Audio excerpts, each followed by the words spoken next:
Welcome to the Friday Focus podcast for the 18th of April. Happy Good Friday. I'm Rudyard Griffiths, the chair of the Munk Debates. I'm joined by Janice Gross Stein, the founding director of the Munk School of Global Affairs. Well, Janice, we got to talk about last night's English language leaders debate, 2 hours on stage out of Montreal. And an interesting debate, possibly one that will have some effect, maybe not a determining effect, but some effect, I think, on the next critical 10 days of this current federal election underway. I think everybody read that debate differently, Rudyard. I'm going to be honest. I thought it was boring. It was, the pacing was, despite Steve Pickens' best efforts to keep everybody on time in their lane, the pace, and as it went on, there was a flatness to it. Everybody was predictable.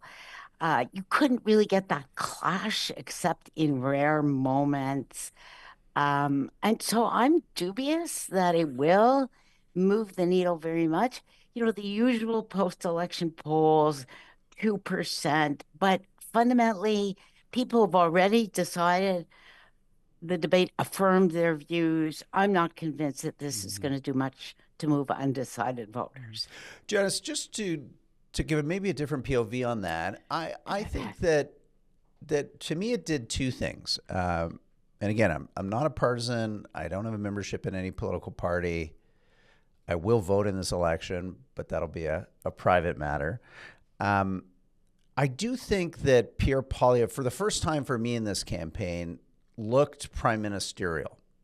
Whatever he did and whatever strategy he came into for this debate, for the first time for me, at least, and this is my subjective opinion, he came across as somebody who's ready and seemingly able to be the Prime Minister of Canada. He showed a degree of comportment and self-control and mastery of the issues that I had not seen from him in this campaign to date, because he's, like a lot of the leaders, pulled back his availability to the media. He holds these large kind of slightly Trumpy-esque kind of rallies that just don't connect to me as a voter. So I thought that was notable. And I also thought that Mark Carney, you know, while he did not have a great debate performance, certainly showed a political dexterity for someone who is not a politician, has only been in politics for 90 days now, that I think, you know, surprised to the upside. So I take your point that there was no knockout blow, but I think if you want, you know, some finer analysis, at least in my view, I think it was a win for Pierre Polievre because he came across as reasonable, rational, in control, a credible alternative to Mark Carney. Maybe in a way, at least for me in this campaign up to this point, he had not emerged, he had not communicated. Look, I agree with you, Rudyard, in your characterization of both. I would put it a little differently. For the first time, Pierre Polievre, in those direct exchanges he had with Mark Carney, was able to get a message across. It was this persistent emphasis on change and the need for change, and on core domestic issues that voters still care about, despite the big Trump effect on this election. He was better able to get that message through that barrier than he's been at any other time in the campaign. And he did so, as you say, Rudyard, in a controlled way, which really matters. So I thought it was a really good night for him. For Mark Carney, I think he showed a side of himself to Canadian voters that will matter too. He was the object of a three-way attack. It was a gang up on him, as you would expect for the front runner. And yet he remained unflappable. He remained calm. He wasn't rattled, as you said. Doesn't have the experience that Poilievre has in these kinds of debates, but he came out solid, unflappable.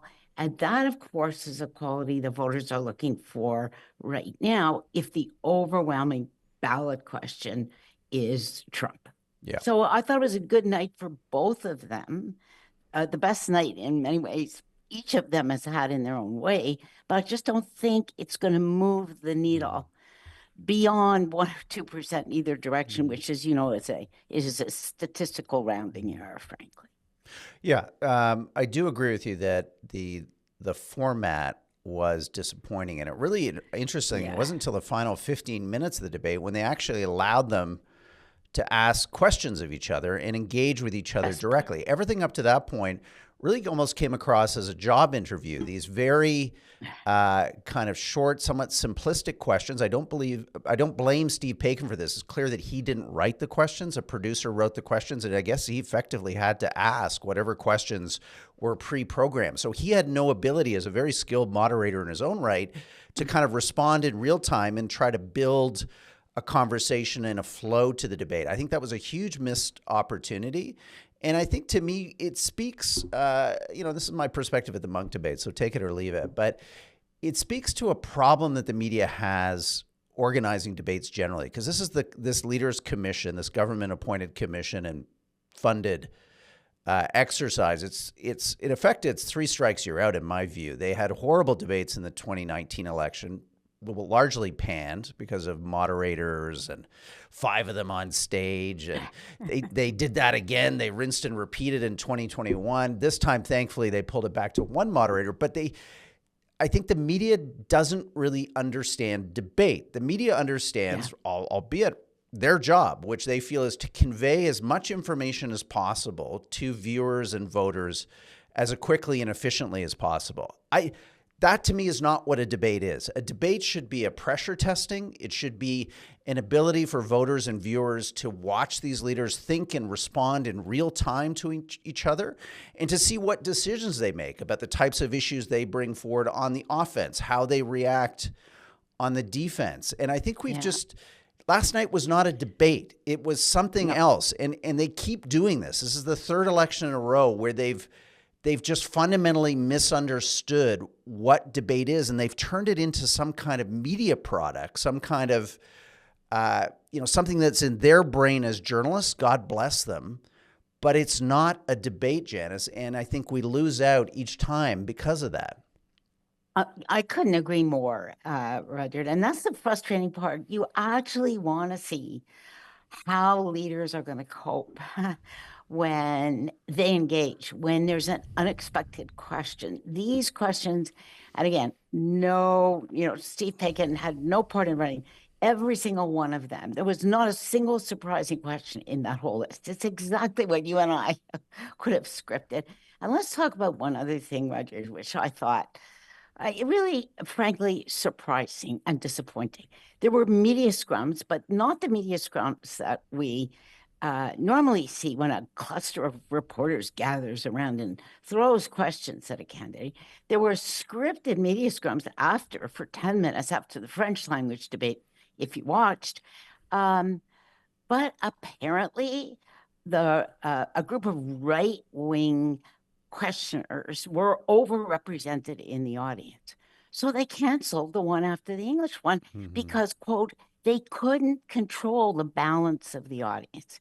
You know what my reaction to that is, Rudyard? Are you kidding? Yeah. Are you? Just have a scrum. These are politicians. They should answer questions from 100 people at once if they want to. I mean, that to me in a nutshell was everything that was wrong, right? Yeah. So if you watch the French language one, Jasmeet Singh said repeatedly, I do not answer questions from this outlet because it does A, B, and C. Fine. You know where Jasmeet Singh sits then, okay? Yeah. But that's to me absolutely terrible, and representative of everything that we should not be doing in an official debate format. I think it is 3 strikes, and it's that we've got to get better at doing this. Yeah. Well, Janice, what we have to do is we have to go back to what happened, for decades prior to 2019, when the Trudeau government created this Leaders Debates Commission, funded by government, funded by taxpayers. It's spent over $12, $13 million now, again, on 3 rounds of demonstrably underperforming and underwhelming debates. And before 2019, there was that election, 2015. You and I worked together on the Munk leaders debate on foreign policy. And I remember you were a big source of wise counsel to me. We structured that debate in a way that allowed for a lot of opportunity for exchange. As a private organization, we were able just not to include the bloc. We just said, no bloc, no green. We don't think you're relevant to the national conversation and certainly the international conversation about Canada's foreign policy. We just didn't invite them because we're a private group and we were able to make that determination as opposed to a government agency that's understandably wrapped up in all these rules and bureaucracy that they've created for themselves to then, in fact, arbitrarily disinvite the Greens the day of the French language debate. So their rules only kind of matter when they matter. I don't know, Janice, the whole thing is such a schmozzle. And I would just love us to go back to what we've done for decades up until 2019, which was allow the broadcasters, allowed newspapers, allowed civil society groups like the Munk Debates to organize debates that were paid for by those organizations, not by taxpayers. And we had many great debates over those decades. This is another example to me of just bureaucratizing and getting the government and the state involved in things that of 1,001 priorities facing the government of Canada, organizing debates inside elections is 1,002. I completely agree. And frankly, what voters really want to see, they wanted to see sustained, if you want to call it conversation, sustained debate between the two leaders of the biggest parties. It doesn't mean the other two shouldn't have been there, but structure it in bilateral segments, okay? Where you let leaders go at each other so that it's not just one question and then move on. They have a follow-up. But it's one question and answer, a question and answer. This really matters to Canadian voters. This is a very consequential election. I think Canadians deserve better than we got last night. I am a wonk. This to me is fascinating. I love the leaders' debates. If it couldn't keep my attention, it was lucky that I hung around and saw the last 15 minutes because that was the best part. Richard. Yeah. Look, I don't know, Janice. I think this is just a case where, good intentions are paving the road to debate hell. And you're right, we need to get rid of this commission. But Mark Carney was out, I think yesterday in media statements saying that he supports the commission. He thinks it's a good idea. He thinks it should continue on. And Why? I just, again, that worries me consistently about the Carney campaign and the Carney messaging. There's a saying, well, I'm different than Trudeau. But the fact is, whether it's media subsidies, election debate commissions, bills to ban, the construction of pipelines, he's not exactly moving off some of the key, I think, own goals of the Trudeau years. But hey, I'm being too political here, so let me tone that down.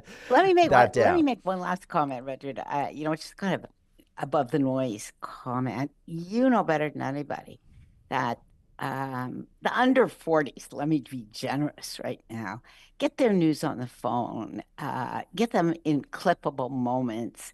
Don't spend 2 hours doing anything, frankly, and want a thrust and parry, which is quick and pointed and sharp. That debate was everything that 65-year-olds plus love, and was calculated to disengage any of the under 40s, frankly. So we have a format that is past its best before date. Just the amusing thing that Michel Cormier was kind of on CBC. He's the head of the debates commission. He was getting pressured about this sudden disinviting of the Greens, and then the chaos of the press conferences. What happened in Montreal, and then the canceling last night of the scrums. And his answer to all this is, what really matters is the debates, and we're getting big numbers for them. Lots of Canadians are tuning in. I'm like, you've got a monopoly. Of course you've got big numbers. You are a monopoly. You selected the broadcasters. And it's not like the Munk Debates can compete with you to offer a vying debate, because you're paying the broadcasters millions of dollars to stage these debates. So you're completely distorting any kind of market of ideas to produce debates independent of this commission. To me, it's just an example. To me, it's just the poster child for how sometimes government can absolutely screw things up. And you have to be very careful when you're making public policy to understand where government's important, stuff like healthcare, roads, schools, the military, 100%. But when you start thinking that government has a role in these minutia of elections and media and other weird things about who gets in and out of what bathroom according to what gender, and whether that bathroom has menstrual products in it or not. I mean, God, people, let's move on. Anyway, let's move on in our show. Here's a homework assignment for me, Rudyard, which I am going to go and do if I get 15 minutes. I want to see an age. They got numbers. I want to see what the age breakdown is, right? I have a research question. How many under 40s stayed with that for debate? More than 5 minutes? Because, and why do I make this point? Not to insult my peers, because we matter. And I'd be the last person to say that my generation doesn't matter. But it also matters that we reach young people, that young people feel excited by politics, that they find ways, that we create platforms where they can join in the conversation as well. I'm going to go have a look and see if we can come back to this next week. Yeah, we will take a look. Janice, let's, on the back half of the show now, jump into some big international events. So we'll say goodbye to our complimentary listeners and viewers. And if you'd like to be part of the full Friday Focus community and get all of Janice and my insight on everything international for the last 7 days, join as a Munk donor. You can do this for as little as $25 a year. That's 50 cents an episode. Come on, that's the best deal in town. Sign up now, and we'll email you right away a link to listen to the back half of the show. One other issue, Rudyard, if they had joined, they would have gotten an email on Wednesday with advanced seats to the big debate that's coming up. So it's a twofer. Yeah, it's a twofer. We got a big debate on Donald Trump's America at the end of May. You can find out more information on that on our website, www.munkdebates.com. So bye-bye to our free members. We're going to join our donors right after this short break.